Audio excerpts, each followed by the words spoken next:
And welcome back to my channel. Unless you're new here, and then just welcome.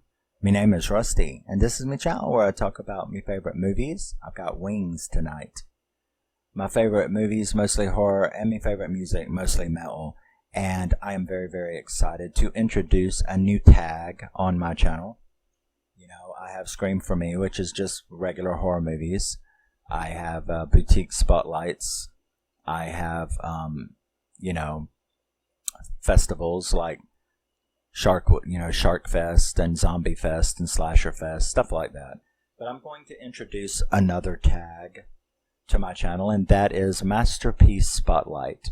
Now, I'm going to use this tag for hidden gems, movies that are legitimately, sincerely 10 out of 10 to me. They are complete masterpieces with next to or no negatives at all, and that I will really enjoy praising. And I'm going to begin it with one of the most fantastic, flawless, perfect examples of cinematic perfection that I have ran across in a long time, and that is These Final Hours.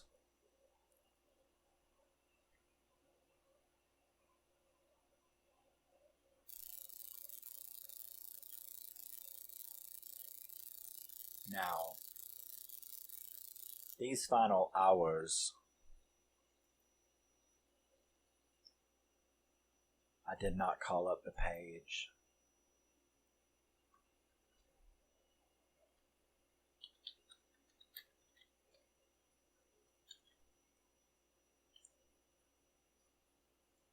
So let's do that. Now, These Final Hours was released in 2013. It is an Australian film. It was filmed in and around Perth, Australia, and that's where the movie is set. Like I said, it was released in 2013. It is directed by Zak Hilditch, and it was written by Zak Hilditch, and it stars Nathan Phillips, Angourie and Jessica de Gouw. Yes. Now, this is an apocalyptic film. It's not a post-apocalyptic film. It's one of those very few. Most apocalypse films are about survival. That's why they call them post-apocalyptic, after the apocalypse. So you won't find a whole lot that is just plain apocalyptic, meaning there is no after, there is no post, it is the end. And that is what this movie is about. And I have never seen it presented. I know there is another one that I want to get called Melancholia that I've heard about. I would like to get that as well. But this, will it be a 10 out of 10? I don't know. But this right here just shook me to the core.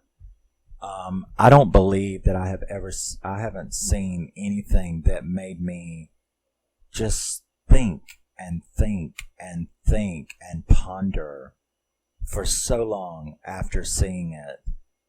And yeah, I turned right around and watched it again. To do this. So, this movie opens with a bright screen, because we're going to talk about the cinematography. Like I said, everything about this movie is perfect and just shocking and jarring. So this movie opens up with, you just hear a bunch of random phone calls. And it's like you're listening in on cell phone calls and all, people leaving messages and or speaking to someone, going, hey, I just heard, this is kind of scary, I'll be home in such and such, So you hear these phone calls, you don't have any idea what's going on. And then most of them are expressing some kind of shock and sorrow in the messages about some news. Hey, have you heard the news? Then we are introduced to James and Zoe. They're at a beach house at Capricorn Beach, and they're just sitting on the bed, and they have this look on their faces like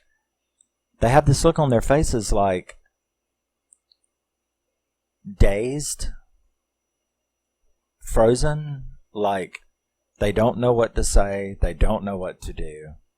And then we see a very intense sex scene. And then we see James driving down the road. So we see James driving down the road, heading towards town, and from that beach, but he's alone. So you don't know, right? So you see him heading towards town from the beach alone, and he turns on the radio, and you hear this radio guy who becomes your companion through this movie, and you hear him come on there where we learn what this situation is.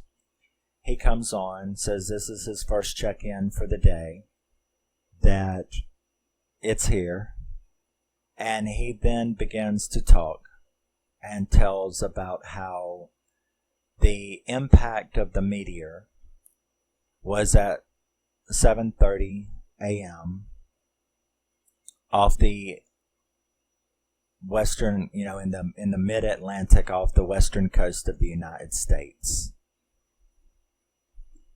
and that it has happened, and that was 10 minutes ago. So we realize now that we have begun this movie. It's 10 minutes after a meteor impact. And he continues to talk. And he's talking about how the firewall will hit their fair country in 12 hours. So now you understand the situation. There has been a planet-killing impact. We're not talking about the one that killed the dinosaurs. This is a meteor that is non-survivable. The entire surface of the Earth will be molten. There is nothing to do. There is nothing that can be done. And they don't tell you how long Earth knew this was coming, but they do make it pretty clear that it was only a week or so. So it came out of nowhere. And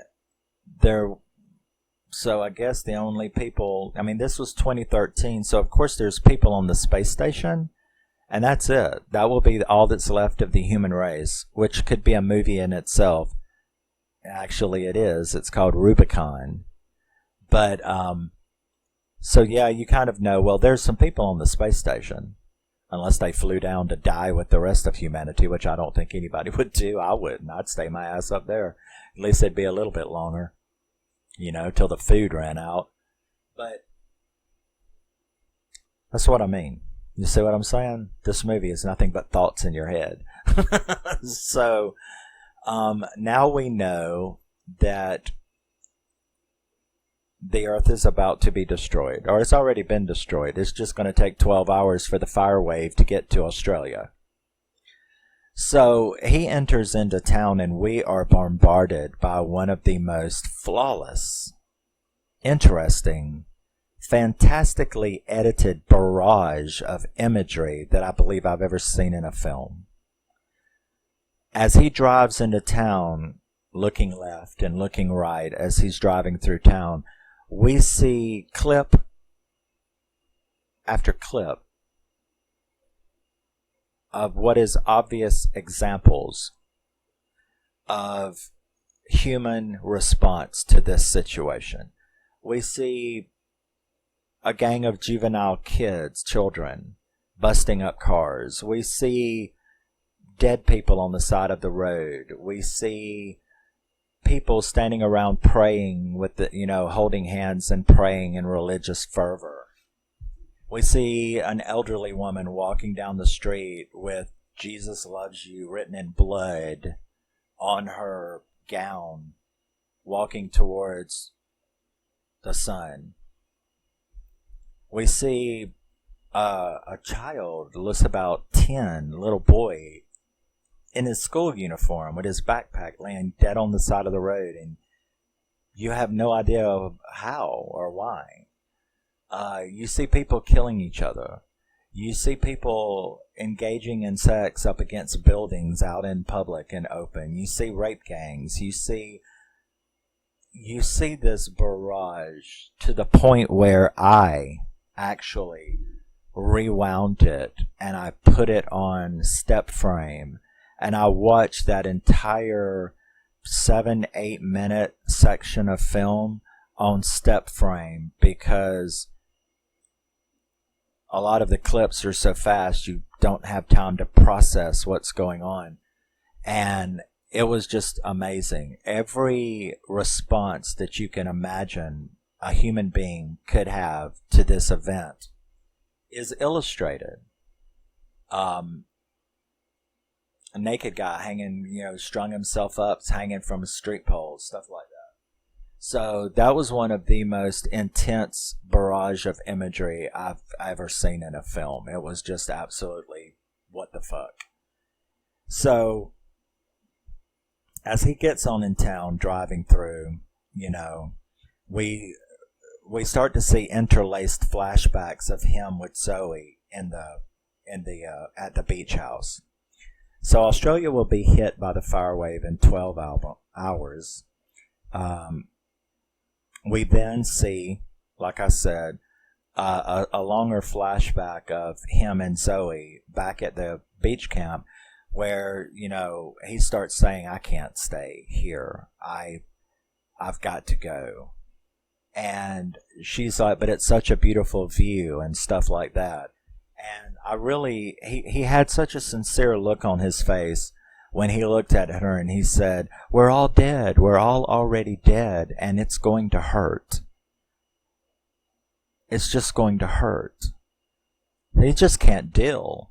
And so through these flashbacks, we're seeing, what happened at the beach that has now got him hauling ass. Where to? Well, we then see he was scared of feeling it. He instead is heading to his party. Now, he has another girlfriend named Nikki, and she has a brother named Kenny, and Kenny is throwing a doomsday rave, and he's already supposed to be there. So he's basically cheating on these two girls, but they both kind of know it. So he is going to, he wants to die oblivious. He wants to go to this rave party where all of these people have planned to meet and hedonistically screw, drink, and do drugs until they're burnt up by the wave. So she ends up kind of understanding and telling him to go to his party, hump his girlfriend, get wasted. That she understands he should go out the way he wants to go out. So you're kind of like up in the air about this wild boy. He's a party animal. He's two girlfriends. He's cheating on them. He's all this, and he wants to go and die at this hedonistic party rather than the quiet, lonely acceptance as the wave hits on the beach, right? So there you go. That's kind of what you think about this dude at the moment. So he's driving through town. He ends up running into this big blockade. It's like somebody had made a giant blockade of shopping carts, like blocking off the street to stay out of that neighborhood. So he's kind of stopped and he's trying to figure out what to do. And all of a sudden his door flies open and this dude jumps into his car with a big machete. Puts it to his throat, tells him to drive, starts saying a bunch of gibberish, because obviously he's flipped, right? He's lost it. he starts saying a bunch of gibberish about this group at this neighborhood had convinced each other that wrapping their houses in aluminum foil was going to help. And he, I guess, had determined that that was not, and that he had been fooled and he had wasted time. So he was like looking for these people to kill everybody in this neighborhood. So that was kind of funny. The situation wasn't, though. So he forces the guy, and the guy's like, take the car, man. Take it, mate. Go. But the guy's like, no. He has to drive him. So he's driving around the neighborhood, and he sees one of the guys, right? And the dude with the machete jumps out and starts hacking him to death. I mean, it was like that scene that really disturbs me in 28 Days Later, where she hacked up her friend with the machete. So, that was pretty bloody and gory. So he takes off running, right? Because the guy's got his keys. So he takes off running, and there's like a cat and mouse, and he does manage to get away by hiding under a truck. But now what do, right? Once he had eluded this guy, he's standing there looking around. I'd probably like to try to find a vehicle or something when he sees a big van come down the street. Looks like one of those hippie vans from the 70s. So the van comes down the street, and he sees it pull up into this yard, and it's a couple of pedos, right? And they pull out a 10-year-old girl. These two guys, like fat, ugly. Anyway, they pull out this 10-year-old girl, and they're carrying her under her arm, and they're taking her into the house. And he's like, there's a transportation. So he runs and he jumps in the van, and he's going to steal it. And he looks down and he sees her flip-flops. And you have to imagine the quandary, right? I mean, everybody's going to be dead in 12 hours, but he just can't do it, right? He cannot pull off. So he goes in there to rescue her. He ends up killing the two guys in a couple of pretty scary scenes. He rescues her, and then they take off. So this is Rose that we're introduced to. And these are the two main characters of the movie. So I'm going to get totally lost. I know it. He's here, okay, runs into the roadblock, hacks to death, sees two pedos arrive at the house. You can tell I'm very excited to talk about this movie. Road takes her out. So initially he's going to go, because he doesn't know what to do with her, right? He's late for a very important date with a bunch of lines of cocaine, you know what I'm saying?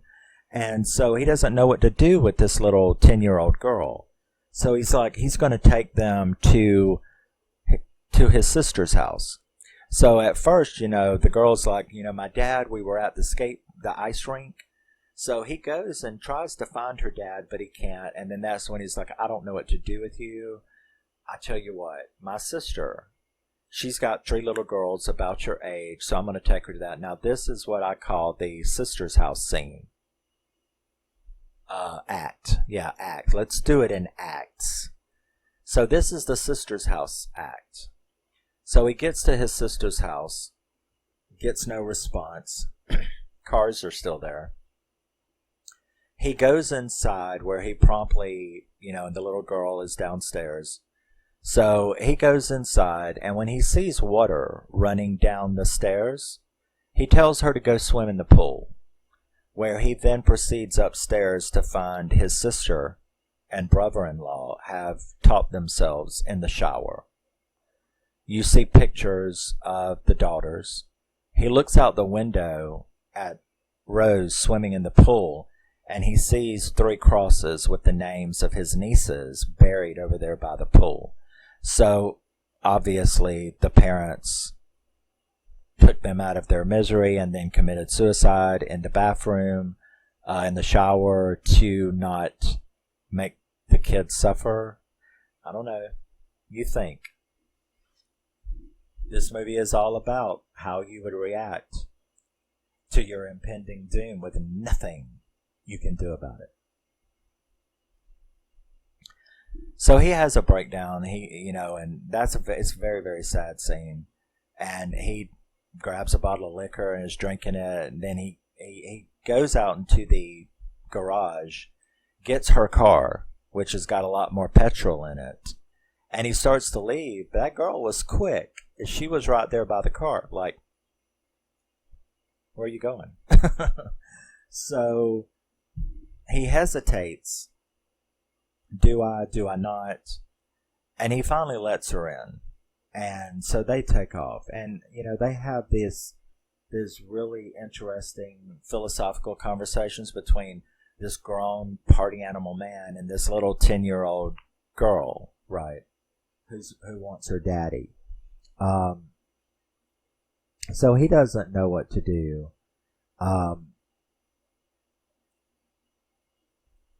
Where are we at? So goes to find the dad, can't find her. We end up with the deep conversations after, the sister's house act. Oh God, this was terrible. While they're sitting there figuring out what to do, a police car shows up and an officer gets out of the police car with his wife and 2 kids. The daughter looks about 8 and the boy looks about 3, 3 years old. And the daughter, no, she's not 8. Yeah, she's about 6. And the boy is like 3 years old. So it's an officer, right? So he goes and he thinks, I can leave the little girl with them, right? So he goes into the library to find them, and he finds them in the back. And when he walks in, he's like, hi, I've got this little girl. She can't find her dad. Can I leave her with you? And then you hear the mom like going, oh my God, get him out of here. Make him leave. And then he notices that the dad's got his service revolver, right? And he immediately is like, whoa, what's up here? And you do too. You're like, oh no, please don't show this. So he starts backing up, and the guy, he's like, never mind, I'm so sorry, we'll leave you alone. So what was fixing to go on there. And then the dad comes like running after him and is like, no, wait, please, can I talk to you for a minute? And then he gets up there to him, and he's like, he tells Rose to go read a book. And then he stands there and is like, okay, what do you want? And the guy starts crying. And he starts telling him that he wants to do the right thing, but he can't get himself to do it. And so he starts begging James. He's like, look, we'll open up the picture books and we'll read to them, and you just pop them in the back of the head and it'll all be over. I've got 4 bullets for each of us. And, can you please do it? We'll be reading the picture book and you just pop us all in the back of the head, please. And James is like, I can't do that, dude. I can't. I cannot do that. And so when the guy finally understands that he can't do that, right? He's like, I'm sorry. Okay. Just tell me that you forgive me. And James is like, what? And he's like, I just need to hear someone say that they forgive me for what I'm going to do. And at first, James didn't really want to or couldn't get himself to, but the guy is crying and stuff. And let me tell you, your heart is just busted, right? You are fucking so busted up. And he finally looks at him and he says, okay, I forgive you. And the guy is like, thank you. And then they haul ass, and what happened there, and it's like you don't want to think about it. It's like you just don't want to think about it. So, so what can James do, right? What can he do? What can he do? So he ends up realizing that he has no choice. So he takes her to the rave, right? And, you did not expect what you saw when he got there, right? Because it's like this big compound, and you have to radio in, and, he's like, it's me, James, and because this guy's obviously rich, and he's got a big estate. And so the gate opens, and there's like a fucking 150 people there, right? And so James and Rose, they walk in there, and he's like, Vicky's been waiting for you. She's pissed up there waiting for you. And like everybody is totally wasted. So him and Rose are like walking through this mass of rave music. People are naked and partying. They're playing Russian roulette up there, and they show that where they're just daring each other and and they're like, yeah, I won. So it's definitely end of the world, you know what I'm saying? So, and you're also kind of freaked out because there's this little 10-year-old girl that's like witnessing all of this hedonism, right? It's like, so your definitely emotions are like all over the place in this movie. So he ends up asking her, the little girl, to just go swim in the pool because Vicky shows up. And she's like, you brought a little girl here. He's like, well, it didn't mean to. I didn't know what else to do with her. She's like, well, you need to come upstairs with me. So she like looks at her and she tells the little girl to just swim in the pool for a while her and Uncle James go upstairs and talk about something. Well, as you can imagine, some things have changed in James's mind. With this little girl, the conversations they've had, oh my God, and what he has seen. What he has seen has really changed him. The Sisters' House act, the library with the cop. So he's really doesn't know. He's like really confused. He doesn't know what to do. So she takes him up there and she's like trying to give him a BJ, and there's trying to get him to snort cocaine off of mirrors, and he just can't perform. He is very confused, and she's like, what is your problem?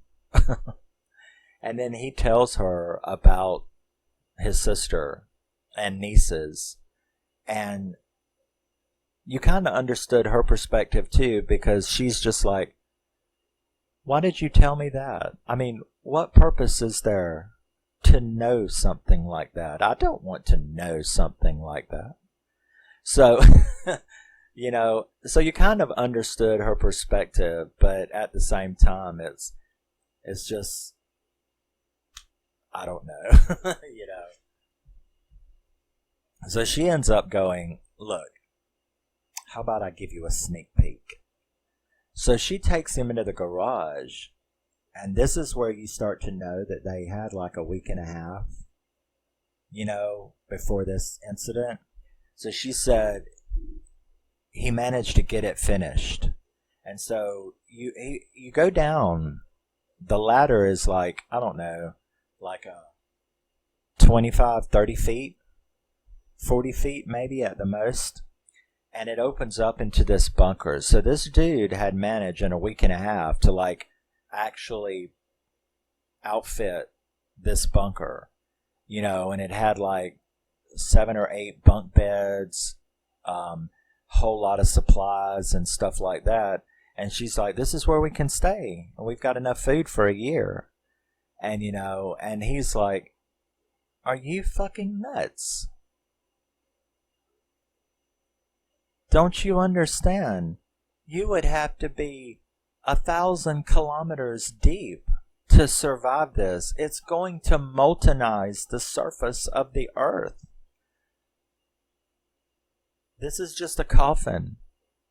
You know what I'm saying?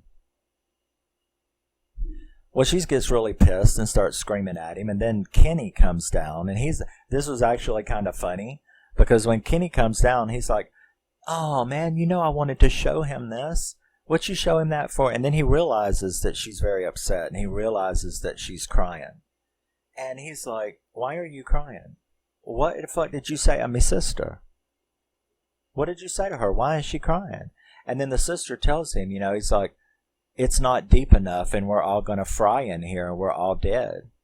And one of the few times you laugh in this movie is when Kenny like looks at him, because he's all fucking wasted and shit, but he looks at him, with a gun, and he's like, why you gotta be a fucking killjoy, man? Why you such a killjoy? What you telling her shit like that for? That did make me laugh for him to say, "Why you got to be a fucking killjoy?" And so he's like really mad, and he almost shoots him, and it's like it is deep enough. We are going to be fine. And I can once again, I understand their perspective because this is the way they have chosen to face this situation, even if it's false hope. They are choosing to try. How do you judge these people? Zoe has just accepted it and is just going to stand on the beach and embrace it. Other people turning to their dark side, other people turning to the light side. 150 people in the yard out there, half naked, having sex everywhere, drunk, stoned. Now, while all this is going on, this crazy woman had attached to Rose, thinking that Rose was her little girl Mandy. No telling what that woman did or how that woman got to this state, but she swears that this little girl is Mandy. And she, freaks the little girl out because all the little girl has wanted to do was get a ride to her Aunt Janice's, where her daddy told her to meet everyone at. So the woman is, she's like, don't freak out. I got something for you. And she took out these pills, and it was obvious MDMA, ecstasy. It was MDMA. And she's like, no, it's okay. And so she takes one, and then she actually convinces this little girl to take this pill by saying that, yeah, she'll take her to her aunt's after she takes the pill. Well, this little girl trips balls, right? She trips balls, and that's what was happening while this stuff with Vicky and James or Nikki, Vicky, whatever, and James and Kenny had all taken place. So he climbs back out of the bunker, and Kenny's distraught. Nikki is distraught. But Kenny's still mad and coming after him. He goes up there and he finds Rose puking all over the floor, right? Because I doubt she had ever had MDMA before, especially an adult dose. So he runs up what the fuck did you give her? And there's this big fight, and then Kenny is like, get your hands off her. And he's trying to explain to him that this little girl came with him and that this is not her daughter and all this kind of crap. Well, Vicky comes out, takes the gun from Kenny, and looks like she's fixing to shoot James. And that woman is standing beside him going, kill him, he's got my kid. And she blows that woman's head off, and it was ugly. It was ugly. That looked real. That freaked me out, to tell you the truth. And then she tells him to go. Because she really is. I mean, they're all really nice people. It's just, how do you deal with this shit? Right? So she's like, go, just go then. So they leave. James and Rose leave.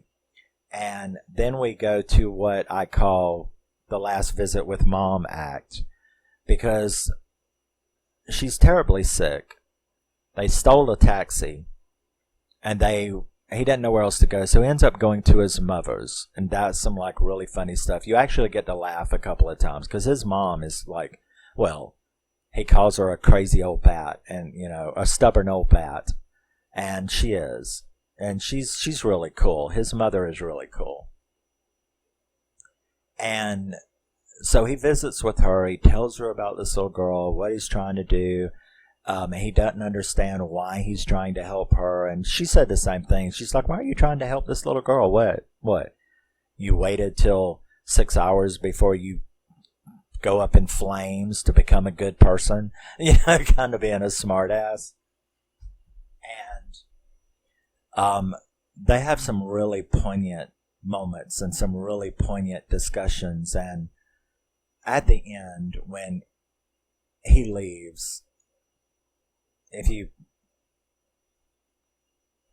according to how you are, you're probably already crying.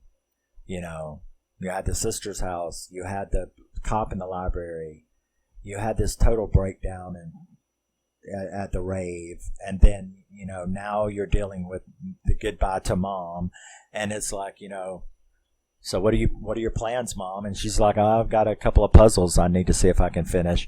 So she's just going to sit there and drink wine and puzzles till the flames come, you know. So he leaves and he takes her, she gives him directions, and he takes her to her Aunt Janice's. And I managed to make it all the way up till this point. To my credit, I managed to make it.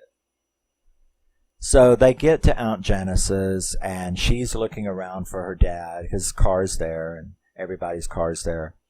And she goes one way, and he goes another. He's looking through the house. He's looking for them. Well, out back and down the hill in the woods, he finds all of them have topped themselves. They're all dead, like with the gunshot through the heart. All dead the same way. So you know it was probably intentional. He hears her come in, and he goes and he stops her, and he ends up having to tell her that her dad is dead. And she's like, well, I want to see it. And he's like, you don't need to see what's back there. And she's like, but I need to be sure. So he's like, okay, you go wait over there. He goes and wraps up the dad's body and brings it to her. That was rough. And then he's finally like, well, we need to go. And she's like, I'm not going nowhere. My dad wanted us to be together when it happens, and I'm going to be with my dad. He tries to take her, and she bites him on the hand. And she apologizes and says, I'm sorry, but I deserve to be with my dad. So you're like sitting there going, fuck, man. What a brave little 10-year-old girl, right? She is going to face this rather than being with living people. She is going to face this thing alone with her dead dad. You know, and the bravery, it just, like I said, I made it up until this point. It was difficult, but I made it up until this point. And then, you know, she asks him, what is he going to do? And he's like, well, I messed everything up. And she's like, there's still time. Go back to the beach. Go back to Zoe. So I said, okay, that's what I'll do. And then she gets me. I had tried so hard not to be a pussy. But, and I will not do it right now either. Because talking about it isn't cool. But she says, we're the last thing. You're the last human being that's going to see me. You're the last human being I'm going to see. So she asked him, she says, I'm going to watch you until I can't see you anymore. Will you please watch me until you can't see me anymore? And I was like, oh no, don't do that. And he's like, okay, I will do that. And he gets in the car and he drives out the driveway, and he's going down the road. And she's chasing behind him, waving goodbye. And he's watching her in the mirror. And she's watching him, and he's watching her till he gets out of sight. And that man is fucking bawling. And I am fucking bawling right along with him. I'm crying my eyes out, like, watching that, because it was just too fucking much for me to deal with. I mean, that little girl was so brave, and Jesus, who comes up with shit like this? Right? So he manages to try to haul ass to the beach. And he blows up the damn taxi, because you can imagine it's getting hot, right? So he manages the taxi like blows up, it overheats, and he jumps out and he's running, and he manages to get to the beach house. And he looks out a window and he sees Zoe down there on the beach, and he runs down there to her, and you can already see it. You can already see it coming in the distance. This gigantic wall of fire.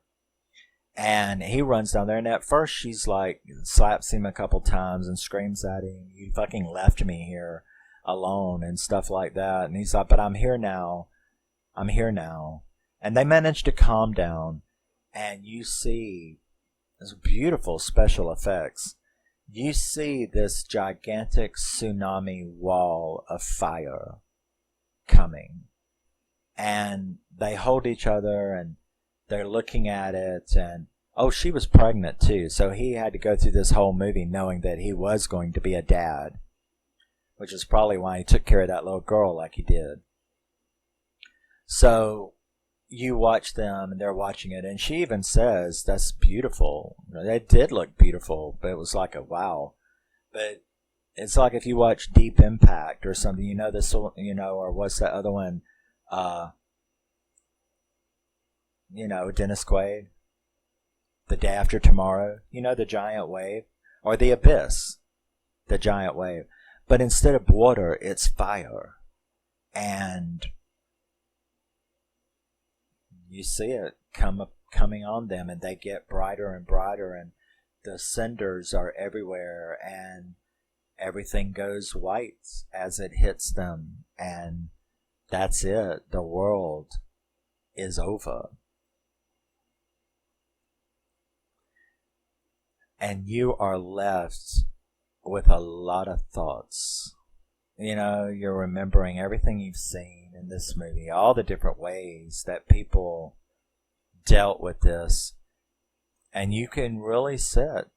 Now, me and my brother talked about it, and I was like, "Well, we're stubborn." I'm like, "I know, man. I am stubborn. I'd be fucking digging like a prairie dog." I don't care where I was.